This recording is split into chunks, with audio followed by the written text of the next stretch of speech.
Good morning! I'm having such a slow little start. That's what I get for being on my phone. I set the alarm, and if I don't have to leave the house, it's very hard for me to like get up and at it. If I've got like a tennis lesson booked, or if I'm going to meet my mom at the gym, or if I have a class booked or something, I'm like spring out of bed, no problem. But if I'm left to my own devices, it's so bad. I need to re-tap the bloom and like turn off the morning hours. I'm not allowed. Not allowed! Anyway, good morning. I'm just gonna zap myself with some caffeine this morning. This little combo, the iced tea, oh, lean beef patty, baby.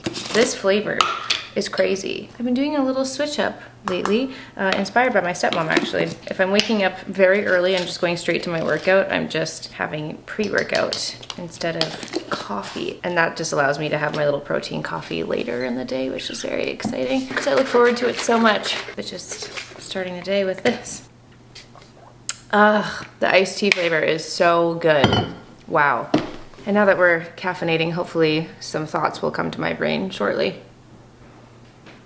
So just in case you missed it, I had recently posted a video of my crashing out in New York. And if you saw that video, then you'll know that during a very, very intense speed walk down the sidewalk, I was abruptly approached by David, aka at the Confidence Heist. And he's the guy on TikTok who goes up to people in the street and says, "What makes you confident? You look so confident. What makes you confident?" You always imagine these scenarios. You always imagine these things happening to you and you'd be like, oh my gosh, I would say this, I'd look so confident, I'd look like that. I do picture that in my brain from time to time. I think, oh, what would I say if something happened to me? And what I wasn't expecting is how I reacted.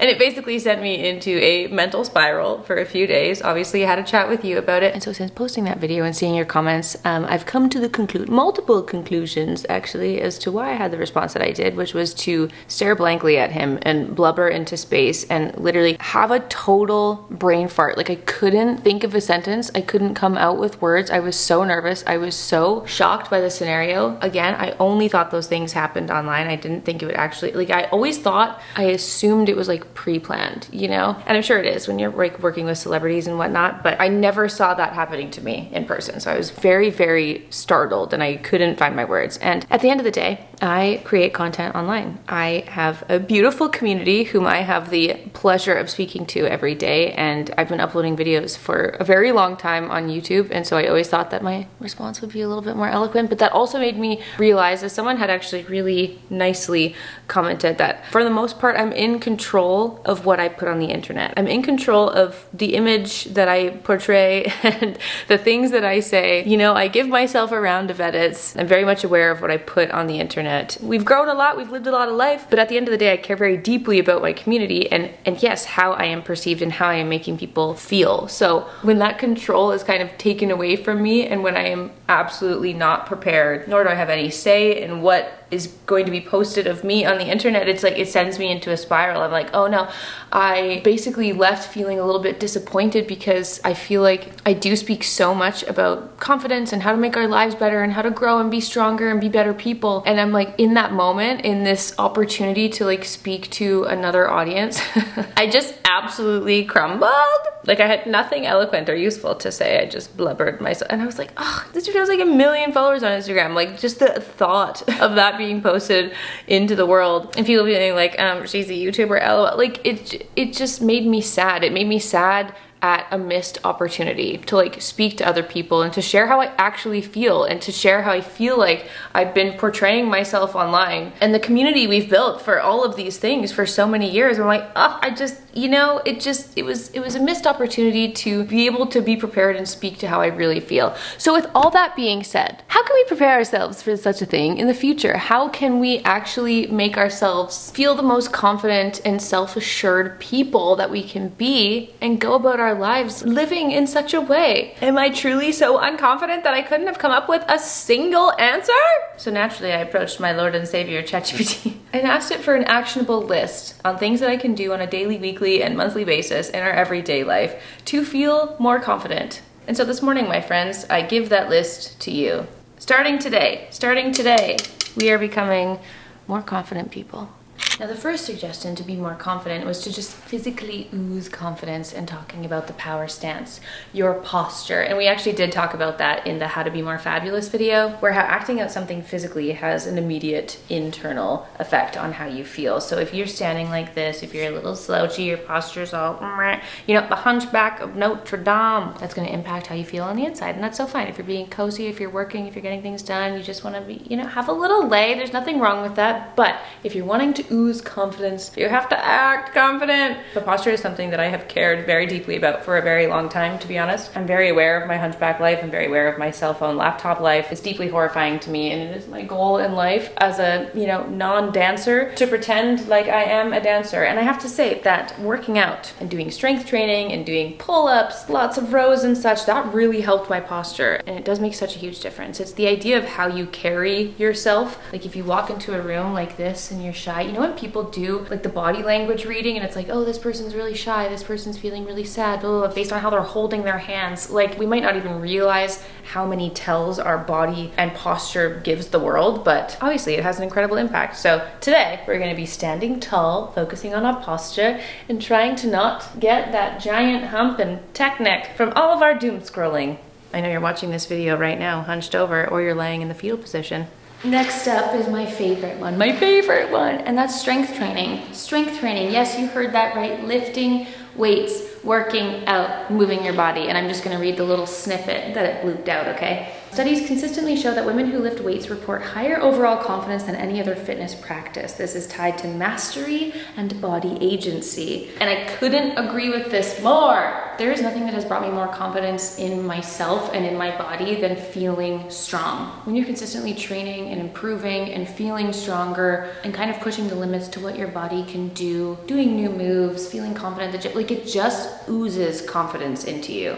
And over the last 3.5 years since I've been like doing the program and on my fitness journey, whatever, it has breathed new life into me repeatedly. I feel like I consistently show up for myself by doing that. And that has also proven to be true for all the people who have done our 8-week challenges and done the program with us. Like it just makes you feel like Wonder Woman. Like you can do anything. So I didn't need to study to tell me that. The proof was in the pudding, but absolutely strength training, get yourself in a gym. The confidence that gives you is everything. But today we're in the garage, so I'm gonna do a quick little upper body day. Sorry, I was waiting for my Wi-Fi to come. I'm like, hello?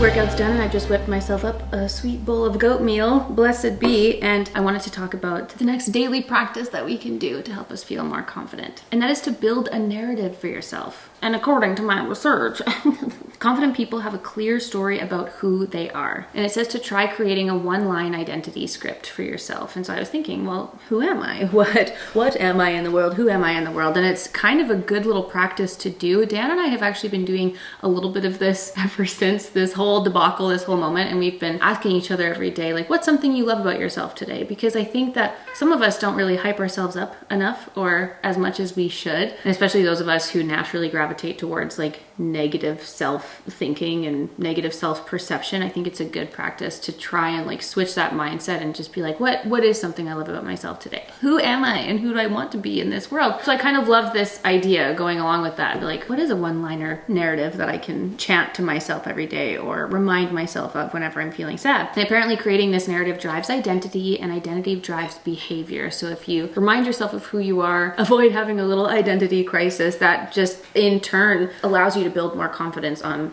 who you are as a human once you know what that is. So one option that ChatGPT gave was, I am a woman who shows up for herself even when no one is watching. And I was like, ChatGPT, there's people watching. So we might have to work on that. And I do love that idea. Even if you have no one else cheering you on, if you can be Meryl, please, yes, come join. Don't rip my leggings. These are the low-rise ones and they don't have those anymore, okay? I'm gonna hold you like a pretzel. Yeah, the idea of being your biggest cheerleader is very important. So let's all take a minute, sit and reflect. Who are we? Where do we stand out in the world? I feel like it's just gonna have to be cheesy. There's no way to avoid that. I am a woman who is confident in myself and in my abilities, and I am always willing to adapt and grow. That's the honesty that's coming to mind right now. So how's that for a one-liner? I'm curious, do it yourself. What would your one-liner be? We can work on it. Maybe we can write down a couple and start chanting it to yourself every day. I love that idea. Now, I'm gonna be honest with you, I skipped over the cold exposure suggestion because so rude, so rude. It said that cold exposure lowers stress and hormones and builds resilience. Now, we've tried that before. We have tried doing the cold exposure life. I have done some cold plunges. I have tried a cold shower. It's just, you know, I would rather do every other thing, literally anything else, than to start my day with a blast of cold. What I found is my little like in-between, which is hardly an in-between at all, I will splash some cold water on my face, and that's about as cold as it's gonna get. So many people love their cold plunges and their cold showers. I don't. It makes me feel shaky. It makes me feel sick. It makes me feel tired. It makes me feel like I am not amongst the living. So not my preferred method. I like warm things. Love a sauna. I don't necessarily want that as a part of my morning ritual. But if you wanted to boost confidence, do those small, hard little things. You can plunge yourself into some icy cold water to make you lose your breath. I'm okay. However, what we will do is some mirror self-talk. And this is from cognitive behavioral therapy. And it's something that you can do to help build self-trust. So this is where it might get a little cheesy, but you can just look at yourself in the mirror. And I've actually heard of people just looking at themselves in a mirror. I can't remember how many minutes it was, but it was for several minutes, just to like appreciate, practice gratitude, be grateful for your body. That gets you through your day. You know, you could do some like, what's it called? Somatic therapy, like the tapping and the cupping, and just, you know, give yourself a little hug, appreciate your body and everything that it does for you, and talk to yourself. So ChatGPT said to tell myself that I am strong and I am capable of handling anything that comes my way today.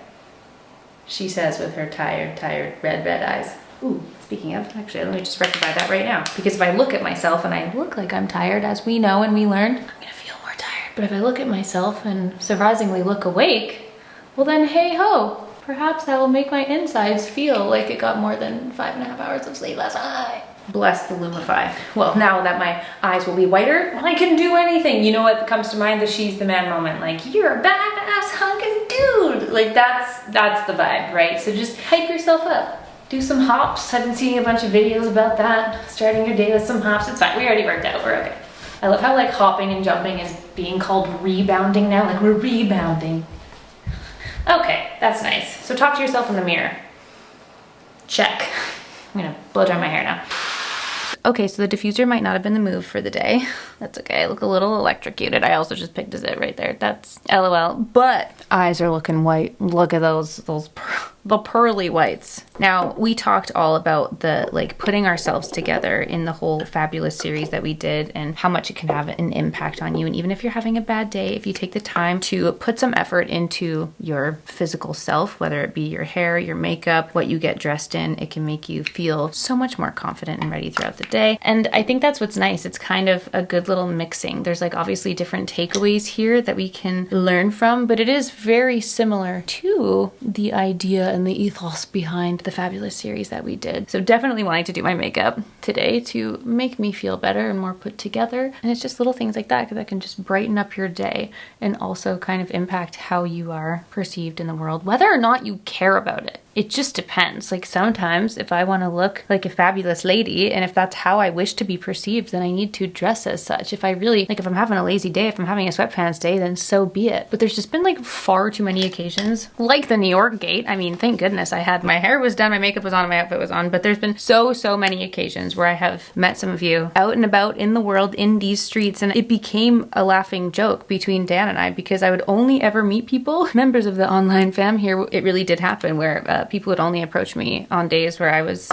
like not put together. Like I could do my full decked out outfit, hair, makeup done, everything. Never meet people when I'm looking like a slug. That is when I meet people. So for me, it's obviously, there seems to be an extra layer of potential for meeting people or running into people on the street that I'm definitely conscious of and aware of. And again, I think there's something beautiful about practicing that self-love and accepting who you are without all of the glitz and glamour. But there's always two halves of me. There's always two sides where I'm like, yes, I need to love myself and the person that I am naturally, but at the same time life is so short. And I look at someone like Dolly Parton and I just think, yeah, I can't imagine myself being like near the end and looking back at my life and thinking, oh, you know what, I wish I was less fabulous. Oh, I wish I was less glamorous. Like I don't think I'd ever regret feeling fabulous unless it's having some profound negative impact on your life. In my opinion, putting some effort into yourself, like you're never going to be sad about it. I'm never going to regret doing my hair. I'm going to feel better for it. The only time I regret doing my hair is when I do my hair, it's perfect, and then it gets rained on. So anyway, that was from our previous fabulous chat. A new thing that I thought was very fascinating was to ditch the apology reflex. And for my fellow Canadians out there, it's literally like, I don't know why, it's a part of our language to say sorry. I say sorry 127 times per day. Like, it's just a part of my vocabulary, and it does kind of drive me crazy. And I have been made aware of this, and I've been trying to rectify that situation, but I see nothing wrong with, like, oh, you bump into someone and you're like, oh, sorry, excuse me, oh, pardon me, sorry. Like, that to me is totally fine. I think it's in moments where you're actually apologizing, like you're apologizing for existing and apologizing for taking up space. I think that's more of what it's talking about. So a few examples that it said to make some switches of. So instead of saying sorry for bothering you, replace it with thank you for your patience. I did start doing that in my emails, which happens more frequently than I would like to admit. I'm always like, oh, thank you so much for your patience. Whereas deep inside, I'm like, I am so sorry that I have not replied to this for 3 business days. Pardon me. But just trying to, you know, appear as though it's all okay and you really are thanking them for your patience. It's just like switching it, you know? I'm not sorry for existing. I'm not sorry for the circumstances in which, well, no, I am, but I guess that's a work in progress. Moving on, another one.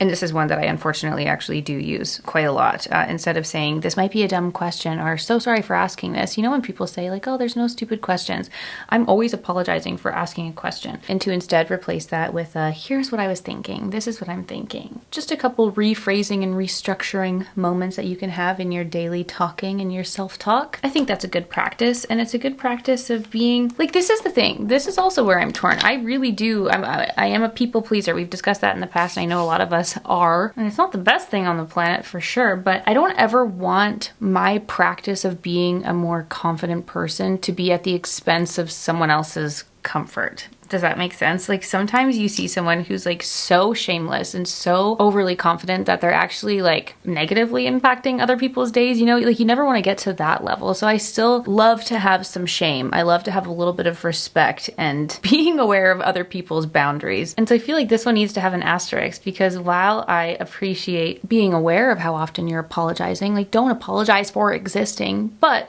if I have wronged someone and if I have taken an abnormally long amount of time to reply to someone's email, oh my gosh, I am so sorry for this delay. This is positively inexcusable. Here are my thoughts. Like, there's nothing wrong with apologizing when you are in the wrong. So I think we need to have a clear line of respecting other people's time, respecting other people's boundaries, respecting your community and the people within it, and also acknowledging when you are in fact in the wrong. I think there's some confidence where it's like, I am perfect. I can do no wrong. Like, we don't want to get to that level. I feel like there's a happy medium here. Also, I have been testing out a new lip tint. Don't mind me as I apply some unicorn sparkles.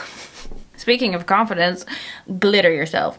The next tip was called the Goddess File, which I thought was funny. And I mean, you can choose to call it whatever you want. Maybe we can switch up the name. Whatever you want to call it, that would be more reflective of your personal style. It basically suggested keeping track of your wins, your successes, taking photos of outfits that you love, taking photos of your makeup or yourself on days where you felt amazing, collecting photos of you during some of your like proudest accomplishments, saving photos of your favorite things, like very like Pinterest style. Basically, mood boarding is the suggestion here. But to keep that file accessible and ever-changing, somewhere where you can always see it, like on your phone, and whenever you're feeling sad, or if you make it like a weekly goal to go through and look at your Goddess File. It's just another thing that you can do to personally hype yourself up. So if you sit there and create a sweet little mood board of your life, I kind of pictured it like when people do the end of year roundup, like when people share their highlights from the year on Instagram or something similar. I think it's so nice to look back at all the things that you've done, things that have brought you joy, moments that have made you happy. And even if you're having a weird day or you're feeling like you're stuck or in a rut, sometimes when you take that time to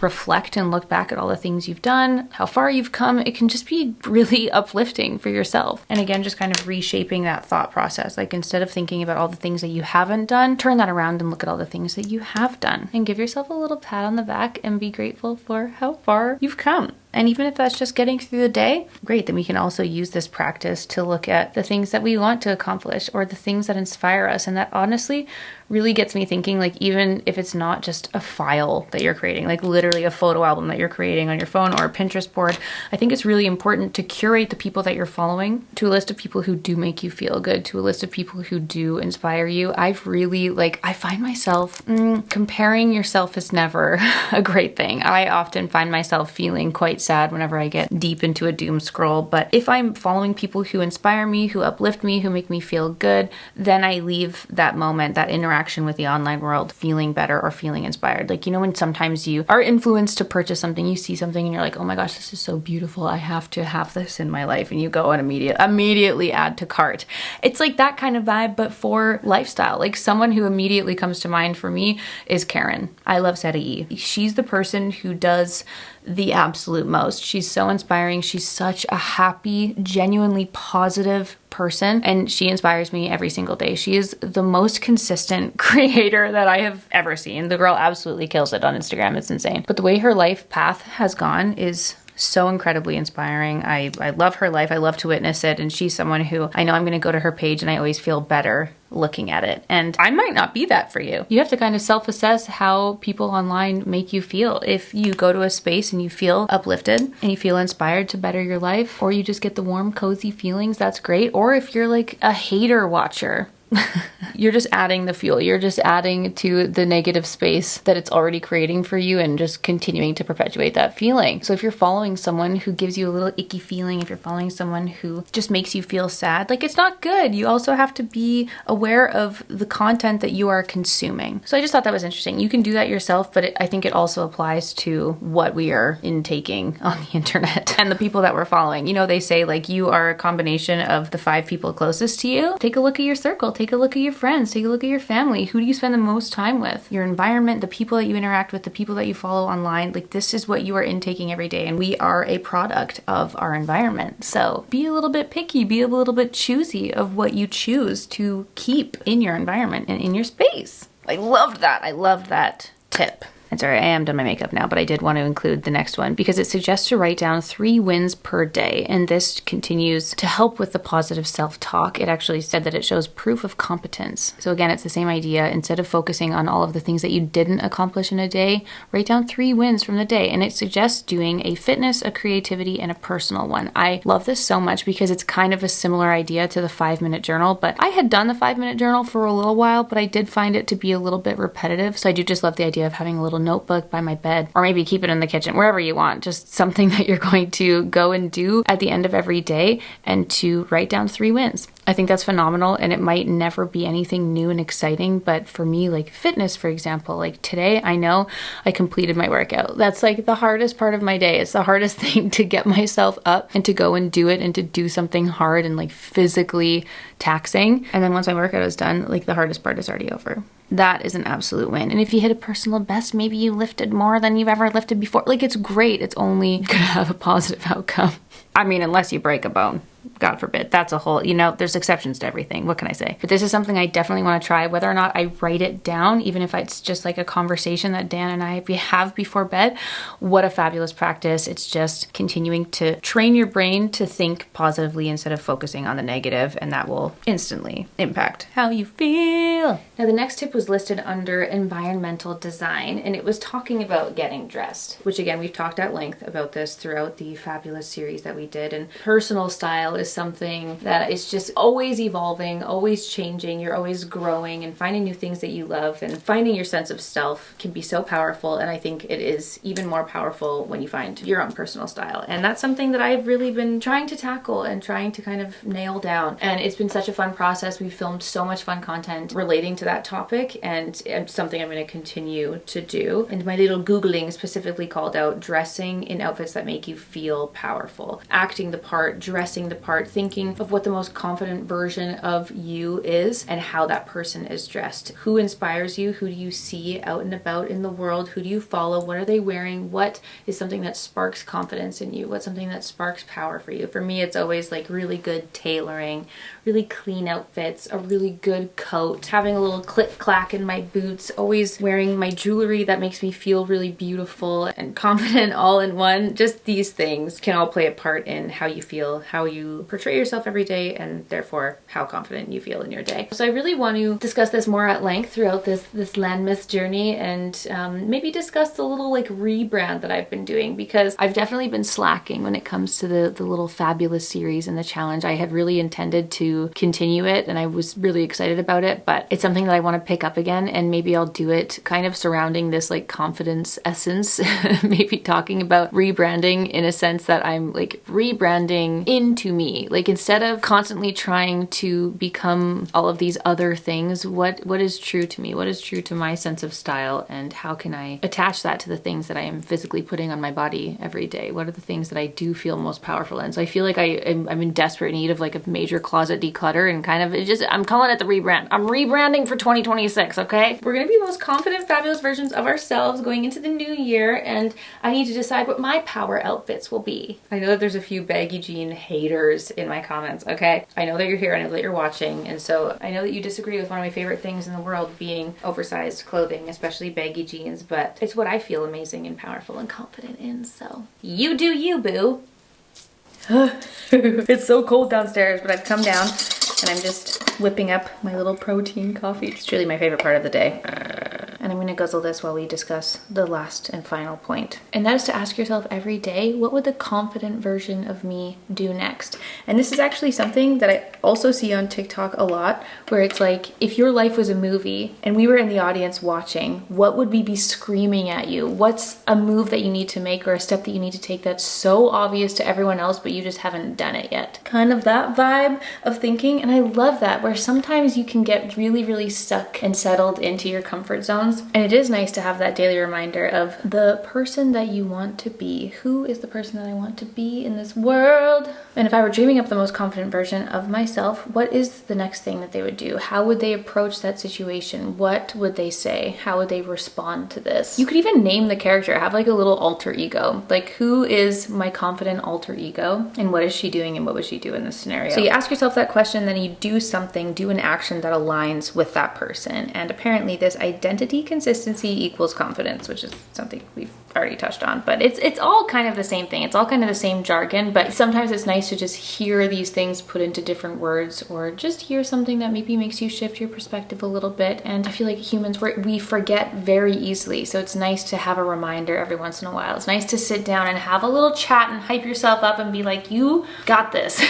You can do this. We can be fabulous and confident and go about our life feeling the best that we can. And so I want to leave you with these thoughts, but I also wanted to ask you, if David of the Confidence Heist were to come up to you, how would you respond? What would you say? If we've now defined our identity, now we know certain things that make us proud of ourselves, we know certain things that make us love ourselves. What are these things? What defines confidence for us? I still can't simply think of one answer. There's far too many things that I do, and that we all do, and that we all should be doing more of in a day that makes us feel confident. There's so many different avenues that could take. Actually, what's really funny is what first came to the tip of my tongue was, oh, my husband.